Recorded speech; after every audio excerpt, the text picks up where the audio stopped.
ya, bapak dan ibu harus bisa mendeteksi atau menentukan penerimaan kasnya tadi, kas atau kas masuk kepada kita itu apa saja. Biasanya yang pertama adalah dari hasil penjualan bunga ya, dari hasil penjualan bunga secara tunai. Kebanyakan secara tunai. Tunai itu apa? Jadi kita langsung menerima uangnya dari hasil penjualan bunga. Kemudian kalau misalnya ada klien-klien bapak atau ibu atau konsumen bapak dan ibu yang melakukan penjualannya atau pembeliannya secara kredit, berarti kita punya piutang. Nanti suatu saat piutang itu bisa dilunasi dan kita akhirnya dapatkan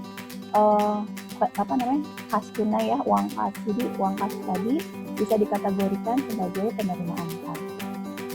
Kemudian kalau bapak dan ibu mendapatkan pendapatan lain-lain dari penjualan bunga misalnya, atau kalau misalnya bapak dan ibu sudah menyimpan uangnya tadi di bank, itu bisa saja didapatkan dari pendapatan bunga dari bank dan itu pun harus dicatat. Yang keempat, adanya pengurangan dana penerimaan kas ya. Kalau misalnya aset tetap yang bapak atau ibu sudah tidak terpakai kemudian dijual, berarti uangnya itu bisa kita kategorikan sebagai penerimaan kas.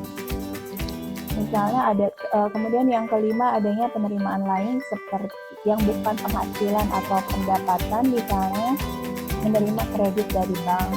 Tadi bapak dan ibu sudah mempunyai catatan tiap bulan, kemudian mengajukan kredit pada bank dan akhirnya mendapatkan kredit tersebut, berarti uang yang diterimanya itu kita harus catat sebagai penerimaan.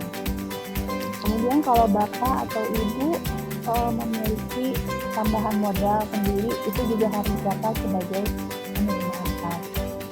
Jadi untuk pencatatan penerimaan kas ini supaya mempermudah bapak dan ibu dari mana posnya kita menerima semua penerimaan kas secara tunai.